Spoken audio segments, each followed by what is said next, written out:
over the span of a decade. A lot of people are very short-term sighted, but as long as you're innovating, adapting, reinvesting, I think if you do it intelligently. Imagine like you're on 9 years, still no one gives a about your channel, and you're like, one more year, here we go, one more year, here we go. And here we are. Mr. Beast isn't a YouTuber anymore, he's an expanding brand empire, moving into food. At first glance, Beastland looked like the kind of announcement that only Mr. Beast could pull off. A real-world attraction built around YouTube challenges, not a pop-up set, not a warehouse dressed up for a weekend shoot, but an actual amusement-style park with oversized games, physical challenges, and real prizes that normal fans could win. Bright colors, massive builds, and visuals that felt ripped straight out of a thumbnail. On the surface, it felt like the natural evolution of YouTube spectacle. Bigger videos had turned into bigger budgets, which turned into bigger brands, and now apparently bigger land. For a moment, people were genuinely impressed. A lot of creators, even critics, admitted it sounded insane in a good way. A YouTuber building something physical at that scale felt unprecedented. It felt bold, it felt historic. And that initial hype carried Beastland for just long enough before people started asking questions that completely changed the tone of the conversation. Because the more details that came out, the less this felt like a fan-focused experience, and the more it started to feel like something else entirely. The first major shift happened when people realized where Beastland was actually located. Not in the US, not in Europe, not even somewhere neutral. It was being built in Saudi Arabia. And that alone set off alarm bells, not because of geography, but because of context. Saudi Arabia isn't just another destination. It's a country actively trying to reshape its global image by pouring absurd amounts of money into entertainment, sports, and influencer partnerships, boxing events, football leagues, esports tournaments, music festivals, celebrity appearances. Beastland didn't appear randomly in the desert. It dropped directly into a larger government-backed campaign designed to associate Saudi Arabia with fun, excitement, and modern culture. And suddenly, the idea that this park was built for the fans started to sound a lot less convincing. When Mr. Beast was asked why Saudi Arabia was chosen, the explanation was simple and vague. He said it was central, easier for people around the world to visit. That answer didn't last long. Community notes and independent researchers quickly pointed out that Beastland was tied to Riyadh Season, a government-funded initiative. This wasn't about accessibility. This was about a contract, a very large one. Once that became clear, people started reading everything more carefully, especially the rules, and that's when Beastland went from exciting to unsettling. The ticket terms weren't subtle. Attendees weren't allowed to bring professional recording equipment. Re-entry wasn't allowed. Guests automatically agreed to be filmed by the organizers. The organizers took zero responsibility for injuries or death, and most importantly, everyone attending had to follow Saudi Arabia's public conduct and public taste laws. For people unfamiliar with those laws, they aren't just guidelines, they're enforceable restrictions. Filming accidents, incidents, or people without approval can result in fines or detention. Authorities can demand footage be deleted immediately. Posting content online that paints events in a negative light can be considered a violation. That means if something goes wrong, the public doesn't see it. There are no viral clips, no independent documentation, no pressure. In countries like the US, transparency comes from chaos. Phones come out, stories spread, accountability follows. At Beastland, the system is designed to prevent that from happening. That detail alone flipped public opinion, because now this wasn't just about fun challenges, it was about silence. If someone gets injured, you can't post about it. If a ride fails, you can't warn others. If something dangerous happens, the narrative belongs entirely to the organizers and the state. For fans used to documenting everything, that's a terrifying loss of control. Then came the broader ethical questions. Saudi Arabia's human rights record isn't controversial. It's documented.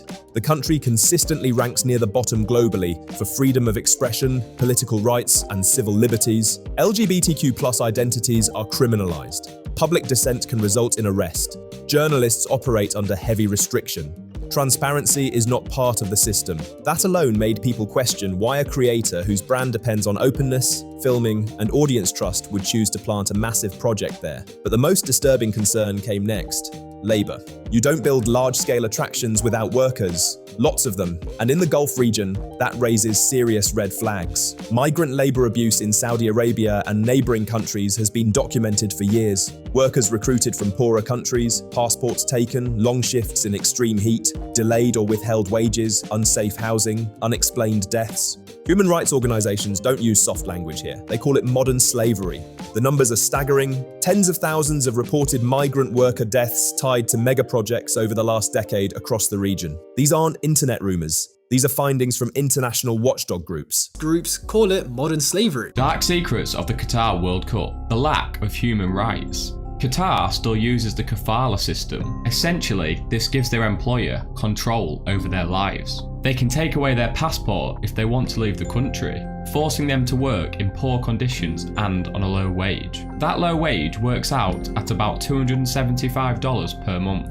The Guardian reported that 6,500 migrants have died in Qatar since they won the bid for the World Cup in 2010. Whilst they are not all related to the World Cup, most of them were only there to build the infrastructure for it. So when Beastland appeared almost overnight in the desert, people started asking the obvious question: who built this and at what cost? And because filming on site is restricted, we will likely never get a full answer. That silence isn't accidental, it's structural. Creators had been warning about this direction for years. Dan TDM called out influencer brands aimed at kids, saying creators were pushing low-quality products under the guise of improvement.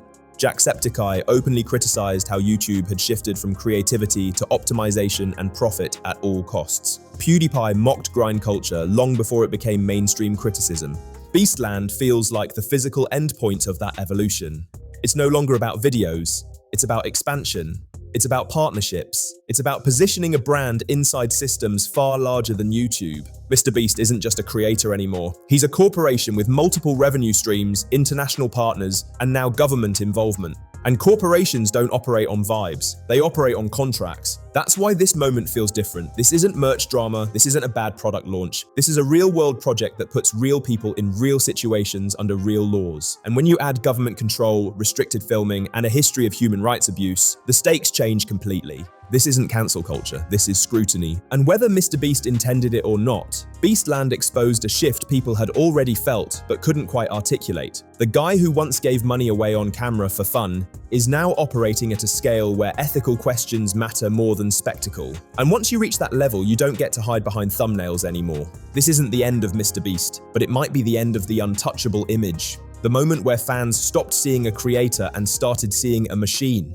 Once the initial shock wore off, something even more telling happened with Beastland. Silence. No long explanation. No breakdown video. No real attempt to address the concerns head-on. And that silence did more damage than any response ever could, because when someone with a platform that massive chooses not to clarify, people fill in the gaps themselves. And the gaps around Beastland were not small. What made this controversy different from previous MrBeast backlash cycles is that there was no easy moral escape hatch. In the past, criticism could always be redirected toward charity totals, money given away, lives changed. But Beastland didn't sit comfortably in that framework. You can't offset government censorship, labor exploitation concerns, or legal silence clauses with giveaways. There's no spreadsheet that balances that equation. Supporters tried anyway. Some fans argued that MrBeast was simply participating in a global event and had no control over government laws. Others claimed that if Western companies are allowed to operate in Saudi Arabia, then a YouTuber shouldn't be held to a higher standard. And on paper, that sounds reasonable. Until you remember that MrBeast's entire brand is built on choice. He doesn't need this deal. He didn't stumble into it. He opted in. And that's the key difference. When a small creator takes a questionable sponsorship, people criticize desperation.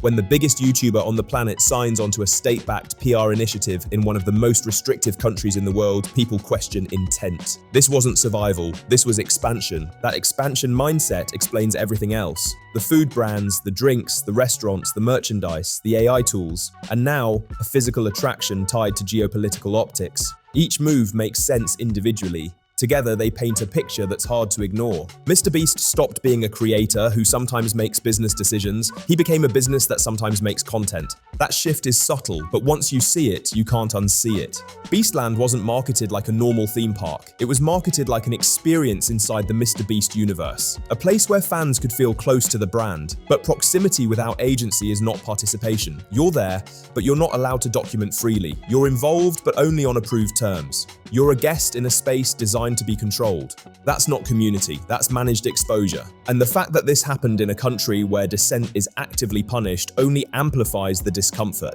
It turns Beastland into something symbolic, whether MrBeast intended it or not. a sanitized spectacle built inside a system that relies on silence to function. What really made people uneasy wasn't just the rules, it was the lack of transparency around enforcement. If something went wrong, who steps in? Local authorities, event staff, government officials? What rights do visitors actually have once they're inside? None of that was clearly communicated. And when legal fine print is vague in an authoritarian environment, vague usually means unfavorable. Creators noticed this immediately, not the ones chasing access, but the ones who built their platforms on authenticity. Now Jack, a completely unrelated question. Do you like Mr. Beast? No.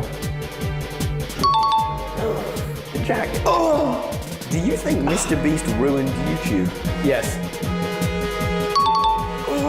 Now, in all honesty, Jack, why? Because it became more about views, money, and popularity than it did about having fun. You just don't think you had fun playing Squid Games? You don't think you had fun riding on yachts? Building wells in Africa? I don't know. If he had fun doing those videos, they'd be longer. We'd see the fun. Ooh. Thought you were going to get me with that one, didn't you? The same voices who warned about algorithm obsession and product saturation recognized Beastland for what it represented. Not a park, but a turning point. And here's the part people don't want to say out loud. This is exactly what YouTube incentivized. For years, the platform rewarded bigger, louder, more expensive. Retention charts replaced personality, branding replaced identity, risk was reframed as innovation. Mr. Beast didn't invent that system, but he mastered it. And once you master something at that scale, you start shaping the environment around you. That's why Beastland matters. It's not about Saudi Arabia alone, it's about what happens when a platform's most successful figure moves beyond content into infrastructure, when the spectacle becomes permanent, when entertainment becomes embedded in political systems. And once you cross that line, people stop evaluating you as a creator and start judging you like an institution. Institutions don't get benefit of the doubt, they get audits. What's especially telling is how temporary Beastland actually is. Despite all the hype, the park isn't permanent. It's a limited run attraction designed to exist just long enough to serve its purpose and disappear. When it closes, the structures go away, the headlines fade, the desert resets. But the questions don't. Who was paid? Who wasn't? Who took the risk? Who assumed liability? What conditions were acceptable behind the scenes? These aren't things you can delete with a shutdown date. And the most uncomfortable truth is this: Beastland didn't need to happen. Mr. Beast could have built a park anywhere. He has the money, the influence, the leverage. Choosing Saudi Arabia wasn't necessity, it was strategy. That's why people are reacting so strongly, because when you realize a choice was optional, you judge it differently. This doesn't mean Mr. Beast is finished, far from it. His audience is enormous, his reach is unmatched. He will continue breaking records and pulling numbers most creators can't even imagine. But something shifted here. The relationship changed. People stopped asking, is this cool? And started asking, should this exist? That's a dangerous question for any brand, especially one built on goodwill. The era where spectacle alone could override ethics is ending. Audiences are older, smarter, more skeptical. And once they start seeing a creator as a corporation, every move gets interpreted through that lens. Beastland didn't expose something new, it confirmed something people already felt. That Mr. Beast isn't YouTube's biggest creator anymore, he's YouTube's biggest company. And companies don't get unconditional love, they get scrutiny, regulation, and resistance. So now the question isn't whether Beastland was impressive, it's whether it was worth it. Whether the money, the access, and the expansion justified the cost to trust, and whether crossing into government-aligned spectacle was the moment Mr. Beast traded relatability for reach. Because once you lose the sense that a creator is one of us, you never really get it back. So, what do you think? Was Beastland just another ambitious project taken out of context? Or did it expose how far YouTube's biggest creator has drifted from the platform he built his name on? Let me know where you stand in the comments. I actually read them. And if you enjoyed this breakdown, make sure to like, share, and subscribe for more deep dives into YouTuber drama, influencer controversies, and the stuff nobody else wants to talk about. This story isn't over yet, and knowing how the internet works, the next update is probably going to be even messier. I'll see you in the next one.